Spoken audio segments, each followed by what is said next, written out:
The most striking truth about pressure stack statements is that they don't work by winning the argument. They work by making the argument too exhausting to continue. We generally assume a conversation is an exchange of ideas, right? But in these really high-pressure dynamics, it can turn into something else entirely. It becomes a verbal blitz, a tactic designed to just overwhelm your brain until saying yes feels like the only way to make the noise stop. This isn't about logic or persuasion. It's about saturation. It's a communication pattern that just floods your brain, turning what should be a dialogue into a one-way torrent where your only goal is to find the off switch. And this really gets to the core paradox of pressure stacking. How is it that someone's volume and speed can completely bypass your logic? It's that feeling, that mental fog where you feel like you're just not fast enough to keep up. But what if that feeling isn't some personal failing? What if it's actually the intended result? In this explainer, we are going to deconstruct this tactic, piece by piece. So, to really get a handle on this, here's our roadmap. We're going to start with that paradox, using exhaustion as an argument. Then we'll look at how a healthy dialogue gets twisted into pure saturation. From there, we'll dissect the anatomy of a verbal blitz, dig into the psychology of why it works so well, and finally, we'll arm ourselves with the tools to take back control, to choose clarity over speed. All right, let's start with this fundamental misunderstanding. We're looking at observable patterns here, not trying to diagnose anyone's intentions. It's really about understanding how our brains can get nudged into misinterpreting manufactured exhaustion as our own personal incompetence. That's a really crucial distinction to make. So let's get a formal definition on the table. Pressure-stacked statements. This isn't just about someone being a loud talker or passionate. No, it's a specific, repeatable pattern. It's the strategic use of informational overload with a very clear goal, even if it's subconscious, to create compliance, not through agreement, but by totally draining the other person's energy to resist. Okay, now let's talk about that shift, how we go from a healthy, back-and-forth dialogue to a state of complete saturation. This kind of tactic doesn't just happen in a vacuum. It really thrives in specific environments where the goal isn't to understand each other, but to get a specific outcome, usually just getting someone to agree or give in at any cost. And you've probably seen this in action, right? Think about those high-pressure boiler room sales calls where you're just bombarded with features and limited time offers. Or, high-conflict management styles, where a boss just overwhelms you with a list of all your supposed failings to shut down any kind of pushback. It also shows up in what are called enmeshed relational systems, where agreement is basically won by whoever can out-talk the other person until they just give up. Here's the key difference. In an active dialogue, you're a participant. You listen, you process, you respond. But under a verbal blitz, you're forced into passive submission. You're not really processing anymore, you're just enduring. You're just waiting for the flood of words to stop. It's like one person becomes the flood, and the other is turned into a sieve, just trying to survive. Now, one of the reasons this is so darn effective is because it preys on a vulnerability that most of us have. We want to be fair. We call this the sorting trap.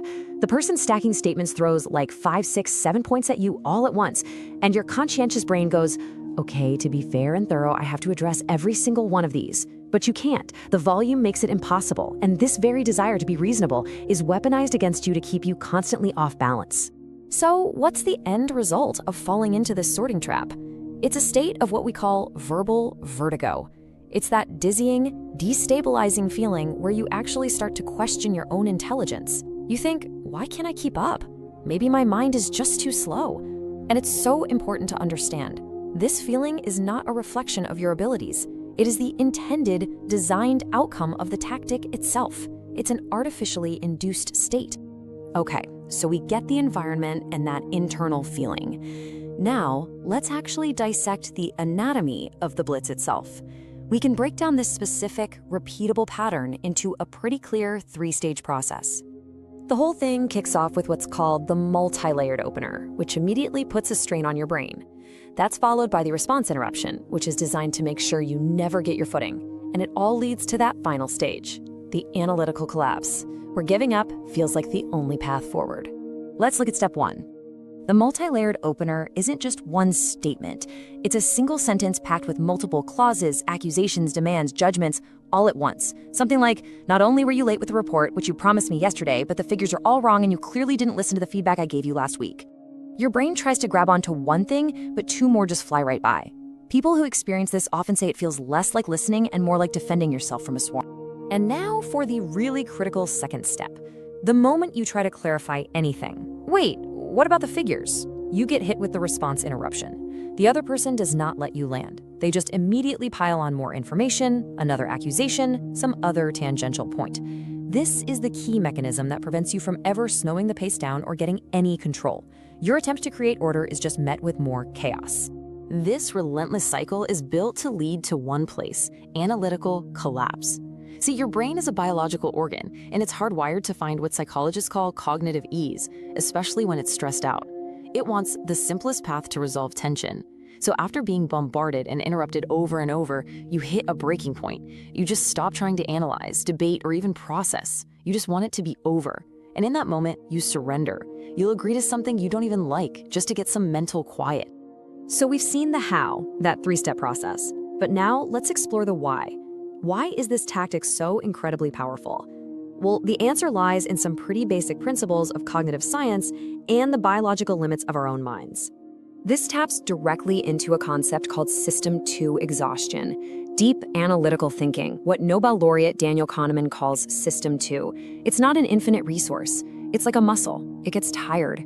So pressure stacking is basically a strategy to force your analytical brain to do way too many reps way too quickly until it just fails. It deliberately depletes this limited daily resource, leaving you unable to think critically. And this brings us right back to that core dynamic. On one side, you have the target's vulnerability, that deep-seated need for social fairness, the desire to hear someone out and address all their points. And on the other side, you've got the controller's motivation, whether they know it or not, to get compliance simply through fatigue. When these two things meet, the person willing to exhaust the other's mental battery almost always wins. This quote just nails the psychological shift that happens. In a healthy conversation, your main question is, what is truth here? What's the right thing to do? But after a sustained verbal blitz, your brain's priority flips. The question is no longer about truth. It becomes, when is this over? What do I have to say or do to make this painful feeling stop? And right there, that's the moment compliance is achieved. Okay, let's shift gears from just analyzing to taking action. Understanding the pattern is step one, but how do you actually respond in the moment? It's all about moving from that state of analytical collapse to what we might call conversational sovereignty, and the tools to do it are surprisingly simple. The very first step is just awareness, and you can practice this with something called the one-at-a-time audit. It's a really simple mental check. As someone is talking to you, just ask yourself, how many different points, how many payloads are they packing into that one sentence? Is it 1 or is it 5? Just the act of labeling it, of recognizing that what looks like passion might actually be a flood, is so powerful. It helps you see the problem as external, and it stops you from blaming yourself. Once you recognize the flood, you can deploy what's called the anchor and pause protocol. It works in 3 steps. First, ignore the whole chaotic stack of arguments. Just pick one small, manageable part of it. Second, verbally anchor the conversation right there. You say something like, hold on, I want to talk about that one point you just made about the report figures. And third, and this is the hardest part, you have to calmly refuse to move on. Don't take the bait when they try to stack more on top. Just keep bringing it back. We can talk about that next, but for now, we're focusing on the figures. Now, using this protocol means you have to give yourself permission to do something that feels really unnatural in the moment. This quote is a fantastic internal mantra to remember. I am allowed to slow this down. The whole tactic runs on manufactured urgency. By reminding yourself that you have the right to set the pace of your own thinking, you break the spell. You're reclaiming your sovereign right to think clearly. So let's bring all this together. After taking this whole process apart, from the psychological tricks to the defensive moves, what is the single most important lesson to take away from all this? It's this. The most dangerous and pervasive lie that this entire tactic relies on is the idea that speed equals intelligence. That if you can't respond instantly to a multi-layered attack, you are somehow wrong, or worse, incompetent. That is fundamentally untrue. It's a lie designed to favor the person who creates chaos over the person who is seeking clarity. Because true power, real control in any exchange of ideas, doesn't come from being the fastest talker. It comes from being deliberately slow. It's the power to pause, to process, to anchor, and to demand clarity before you move on. Slowing down isn't a weakness. In these situations, it is a strategic act of power, clarity, and personal autonomy. So, we'll leave you with this question to think about. Your mind is your own private territory. It has its own rhythm, its own pace for processing information. The question is, who are you allowing to set that pace? Are you letting someone else's manufactured urgency become a cage for your own mind? Remember, you are always allowed to stop the stack, pick one point, and take all the time you need.